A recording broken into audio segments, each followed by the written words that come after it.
L'Ukraine intensifie sa lutte pour la liberté face à l'agression russe. Il existe déjà de nombreuses preuves de cela. Des frappes de drones à longue portée détruisent les défenses aériennes russes. L'Ukraine se bat vaillamment sur son propre territoire pour ralentir l'avancée des forces du président Vladimir Poutine. Poussée par la rage, l'Ukraine fera tout pour vaincre la Russie. Et maintenant, elle vient de faire un pas énorme vers la victoire. L'Ukraine est devenue le premier pays européen depuis la fin de la guerre froide à concevoir et construire un nouveau missile balistique. Le Sapsan s'apprête à frapper durement la Russie. Les missiles domestiques de l'Ukraine représentent une révolution sur le champ de bataille à laquelle Poutine n'est pas préparé. Selon le Kyiv indépendant, l'Ukraine a choisi le 13 juin pour annoncer que son missile balistique à courte portée, nommé Sapsan, allait entrer en production de masse. C'était un message clair à Poutine. Pendant toute la guerre, le dirigeant russe a utilisé des attaques terrifiantes de missiles et de drones pour frapper en profondeur le territoire ukrainien. Selon le Centre d'études stratégiques et internationales, la Russie a tiré en moyenne 24,3 missiles et drones par jour sur l'Ukraine depuis le début de la guerre, et l'Ukraine en a assez. Maintenant, elle s'apprête à réagir de façon similaire. Avec le SAPSAN, l'Ukraine a développé un missile balistique qu'elle peut utiliser pour anéantir des cibles russes, allant des aérodromes et dépôts de munitions aux bases militaires et même aux défenses aériennes russes. Si Poutine veut s'engager dans une bataille de missiles, la dernière annonce de Kyiv signifie qu'elle est prête à lui tenir tête. L'expert militaire de Defense Express, Ivan Kiricheski, explique ce que cela signifie réellement pour l'avenir de la guerre en Ukraine. L'émergence de missiles nationaux est une déclaration politique audacieuse. Un gros doigt d'honneur aux affirmations du Kremlin selon lesquelles l'Ukraine doit être démilitarisée, explique-t-il au Kyiv Independent. À quel point ce doigt d'honneur est-il grand ? Pour répondre, considérez ce que le SAPSAN offre. La nouvelle voix de l'Ukraine fournit certains des détails de base. Il est indiqué que le SAPSAN est en développement depuis longtemps, l'Ukraine y travaillant depuis avant juin 2023. Au cours de ce mois-là, l'Ukraine a affirmé que l'arme était achevée entre 65 et 70%. Maintenant, elle est prête à 100% à être déployée contre la Russie. Le Sapsan est un missile balistique à courte portée qui a terminé ses essais de combat et qui entre maintenant en production en série selon le Kyiv indépendant. Bien qu'on ne sache pas encore à quelle fréquence l'Ukraine prévoit d'utiliser le Sapsan, des rapports confirment qu'il a déjà été déployé auparavant. En mai dernier, l'Ukraine a utilisé le Sapsan pour détruire une cible militaire russe à une distance de 186 miles. C'est selon Valentin Badrak, qui est le directeur du Centre ukrainien d'études sur la conversion de l'armée et le désarmement. S'adressant à Liga.net, Badrak a déclaré « Franchement, le succès a été précédé par la bonne gestion de ce programme de missiles. Depuis juillet 2024, un vice-ministre spécialisé de la défense, Anatoly Klotchko, est apparu, devenant le coordinateur du programme. Le centre de gravité s'est déplacé du ministère de l'Industrie stratégique vers le ministère de la Défense. Ce qui est logique, car c'est le ministère de la Défense qui est le client du missile et qui mène tous les programmes de coopération militaire technique spécialisés. Badrak a également déclaré à Liganet que le Sapsan frappe fort. Il dit que c'est une arme grande et puissante qui transporte une ogive de 480 kg. Les missiles Storm Shadow fabriqués au Royaume-Uni, que l'Ukraine possède, sont similaires et peuvent être équipés d'une ogive selon Missile Threat, allant de 400 à 560 kg selon la version du missile utilisé. Chercheur résident au sein du programme de défense et de sécurité transatlantique du Centre d'analyse des politiques européennes, Federico Borsari dit que ce poids de l'ogive indique exactement comment l'Ukraine prévoit d'utiliser son nouveau missile balistique. C'est une ogive très puissante, explique Federico Borsari au Kyiv Independent, ce qui signifie que l'Ukraine privilégie la puissance de frappe à la portée. C'est un extrait d'analyse intéressant. Federico Borsari suggère que la taille de l'ogive signifie que le Sapsan aura probablement une portée maximale qui ne dépassera pas 500 km. Si c'est le cas, cela indique que l'Ukraine prévoit d'utiliser son nouveau missile balistique pour frapper derrière la ligne de front et dans l'arrière militaire russe. La Crimée devient également une cible, tout comme les navires russes en mer Noire. Peut-être que le plan de l'Ukraine est d'anéantir les bases aériennes et les structures logistiques que la Russie a créées pour servir les troupes que Poutine envoie massivement en Ukraine. Ces capacités complètes ne seront pas claires tant qu'il n'y aura pas d'avantage d'utilisation confirmé du SAPS-1. Et au-delà de ces détails de base, on ne sait pas grand-chose d'autre sur le missile. C'est probablement voulu, par conception. La nouvelle que l'Ukraine dispose d'un nouveau missile balistique, et qu'elle le produit elle-même, mettra déjà Poutine et ses sbires en état d'alerte maximale. L'Ukraine ne veut pas en révéler davantage. En gardant les détails sur le fonctionnement du missile secret, cela limite également la capacité de la Russie à contrer le SAPS-AN avec ses défenses aériennes. C'est intelligent. La Russie ne découvrira pas précisément ce que le SAPS-AN peut faire avant qu'il ne frappe certains de ses objectifs les plus importants. On sait donc que l'Ukraine dispose d'un nouveau missile balistique fabriqué localement, et qu'elle est sur le point d'augmenter sa production. La question est maintenant simple. Pourquoi ? L'Ukraine possède déjà des missiles longue portée capables de frapper des cibles au cœur du territoire russe. Au-delà du Storm Shadow mentionné précédemment, l'Ukraine dispose également des missiles Army Tactical Missile System fabriqués aux États-Unis. Comme l'a annoncé le chancelier allemand, Friedrich Merz le 27 mai, l'Ukraine ne fait plus face à aucune restriction quant à l'utilisation de ces missiles fournis par l'Occident. Cela signifie qu'elle n'a plus à se soucier des querelles politiques avec le Royaume-Uni, les États-Unis, la France ou l'Allemagne, concernant la manière dont elle utilise les armes fournies par ces pays. Mais cela ne suffit pas pour l'Ukraine, l'un des plus grands problèmes auxquels elle est confrontée. La principale raison pour laquelle l'Ukraine a construit le SAPSAN est l'incertitude quant au nombre de missiles occidentaux supplémentaires qu'elle recevra, voire si elle en recevra encore. Le 11 juin, le Kyiv Independent faisait partie de plusieurs médias qui ont rapporté la décision du secrétaire à la défense américain Pete Hegseth de procéder à une série de réductions militaires aux États-Unis. À ce moment-là, aucun détail précis n'a été fourni concernant ce que Pete Hegseth prévoyait de réduire ni pourquoi. Mais il y a quelques indices.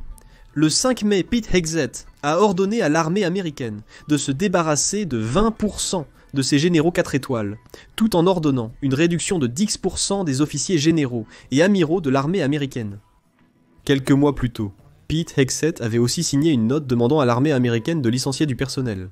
580 millions de dollars de contrats, de subventions et de programmes, selon le site web du département de la défense des États-Unis. Ces coupes décisives précédentes nous montrent que Pete Hegseth est déterminé à apporter des changements radicaux à la façon dont l'armée américaine dépense son budget. L'Ukraine se posera naturellement la question.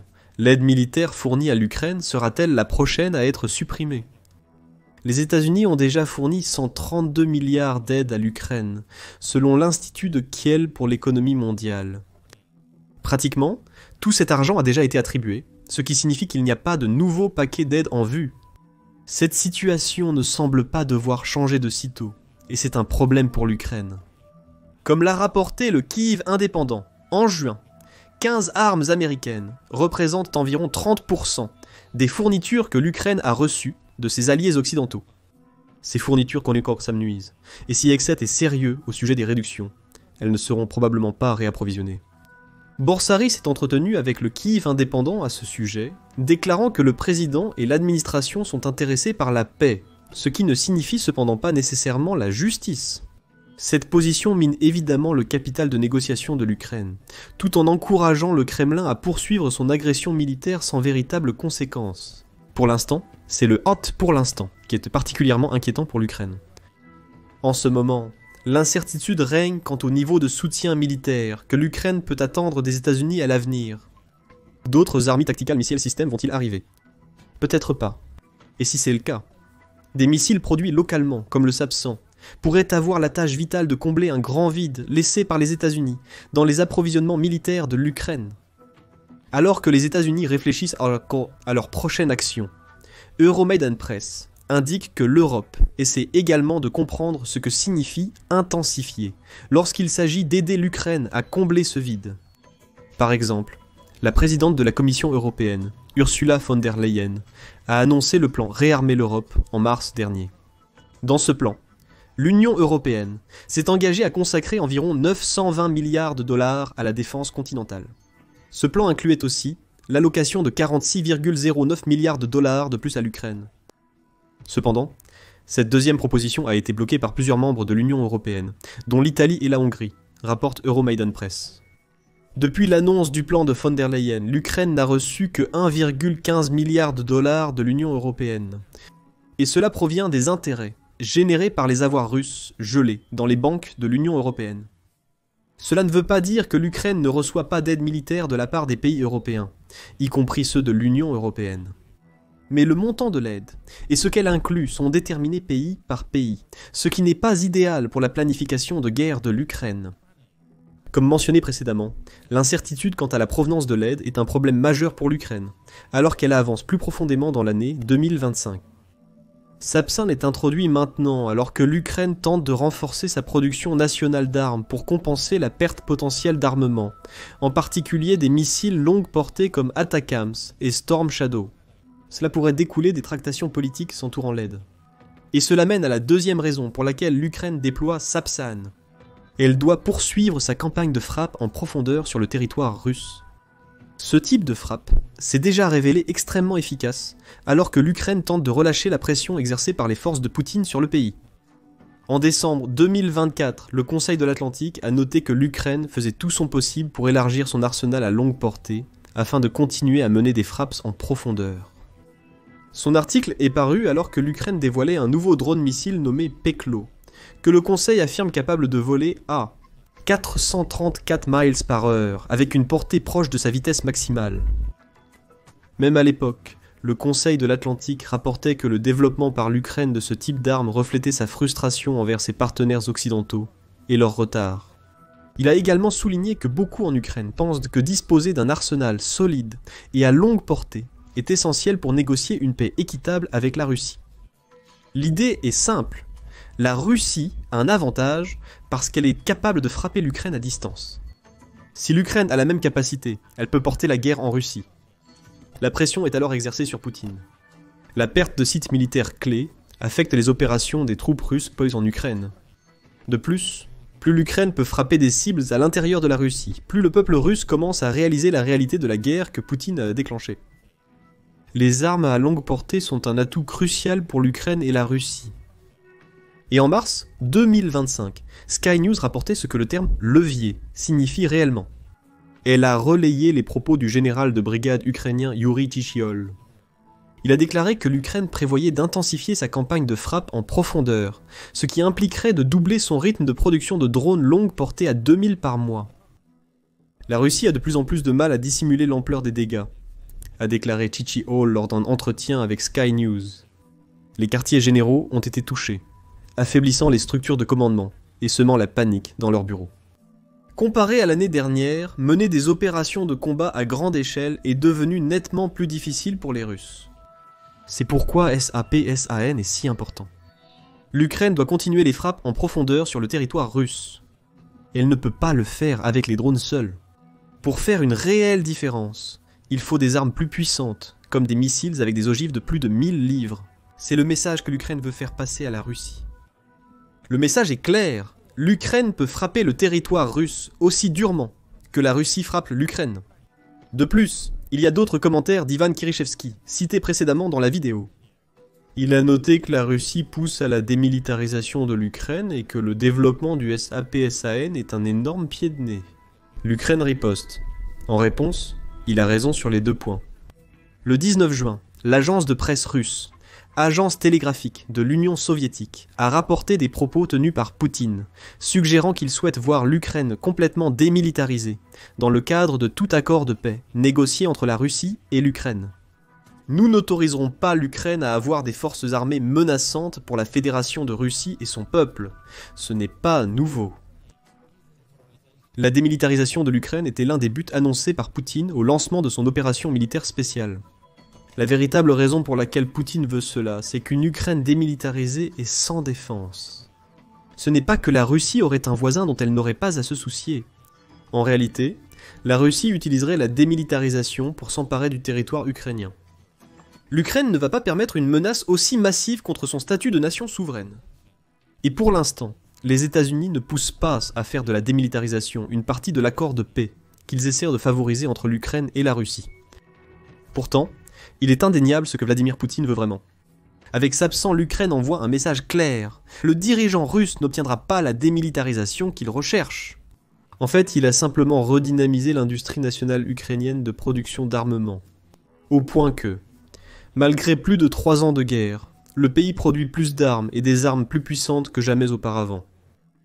Sapsan n'est qu'une parmi tant d'autres, mais c'est l'arme qui pourrait inspirer le plus de crainte au cœur collectif de la Russie. Et la Russie devrait craindre Sapsan pour de nombreuses raisons. La première raison a été mentionnée précédemment dans la vidéo. La création de Sapsan marque la première fois qu'une nation européenne construit un nouveau missile balistique depuis la fin de la guerre froide. C'est selon Fabien Hoffman, de l'université d'Oslo, qui confirme cette information au Kiev Independent. Il souligne que l'Ukraine devance maintenant clairement le reste de l'Europe dans la production de missiles balistiques. En fait, la seule autre nation européenne produisant des missiles balistiques, en dehors de la Russie, est la France. Il s'agit de missiles balistiques intercontinentaux mer-sol, conçus pour transporter des ogives nucléaires.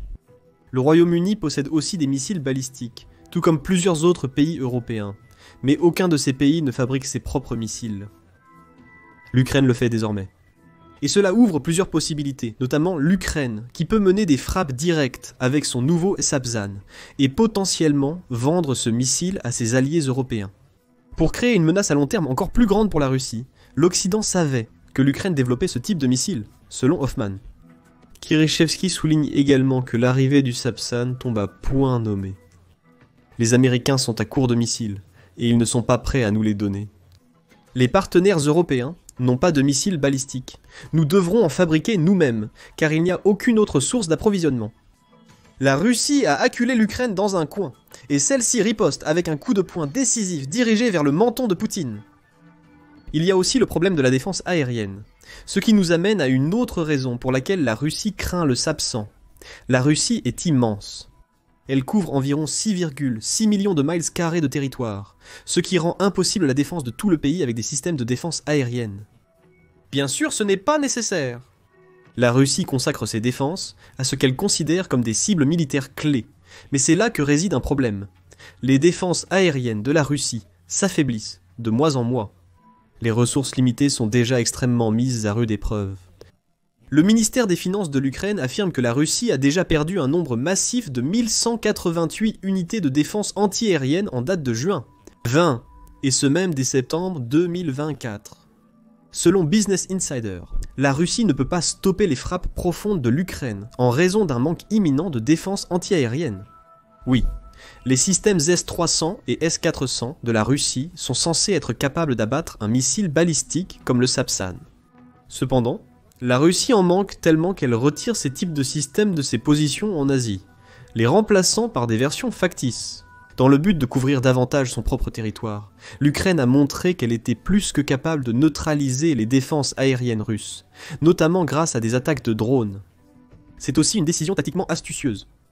L'Ukraine cible précisément ses missiles, contrairement à la Russie qui tire souvent dans l'espoir de faire mouche. Elle planifie, elle calcule, elle utilise des drones et d'autres armes pour créer des couloirs de sécurité aérienne, le long desquels des armes plus puissantes peuvent circuler.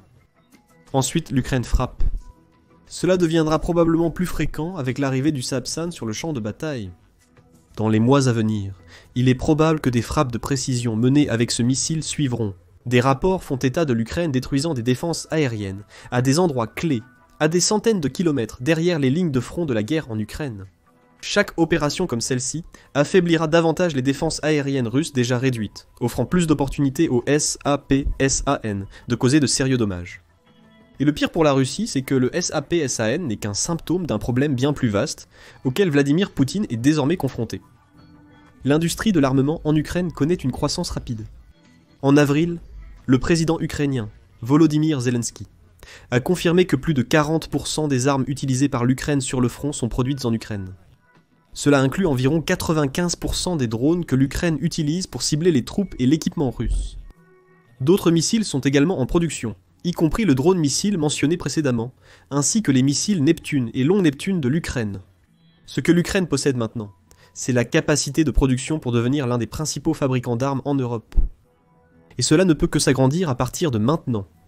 Le 5 juin, Business Insider a rapporté les propos du ministre ukrainien des Industries stratégiques, Herman Smetanin.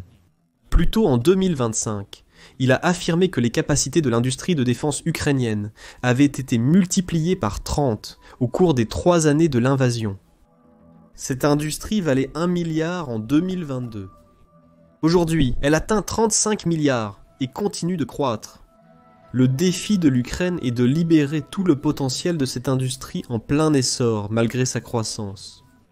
C'est ce qu'affirme Serhiy Goncharov, président-directeur général de l'Association nationale des industries de défense ukrainiennes, qui déclare à Business Insider que les entreprises de défense ukrainiennes reçoivent des contrats d'une valeur d'environ 11,5 milliards de dollars, alors qu'elles peuvent gérer des contrats jusqu'à 45 milliards de dollars.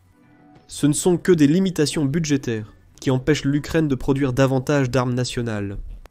C'est une maigre consolation pour Poutine, alors qu'il doit faire face au fait que la guerre qu'il a déclenchée produit exactement l'effet inverse de ce qu'il souhaitait. La démilitarisation n'est plus d'actualité, l'Ukraine est plus militarisée que jamais. Et avec l'apparition du SAPSAN, toute sa puissance se déchaîne dans une arme qui a le potentiel de véritablement changer la donne, produite localement, dans la guerre en Ukraine. Et tout cela se produit, alors que l'Ukraine continue d'éroder les défenses aériennes de la Russie. Il y a seulement quelques jours, les drones ukrainiens ont accompli l'impossible en détruisant un mur soi-disant infranchissable de ces défenses sur leur propre territoire. Découvrez-en plus dans notre vidéo. Et n'oubliez pas de vous abonner à The Military Show si vous souhaitez voir plus de vidéos sur les dernières innovations de l'Ukraine dans sa lutte contre les forces de Poutine.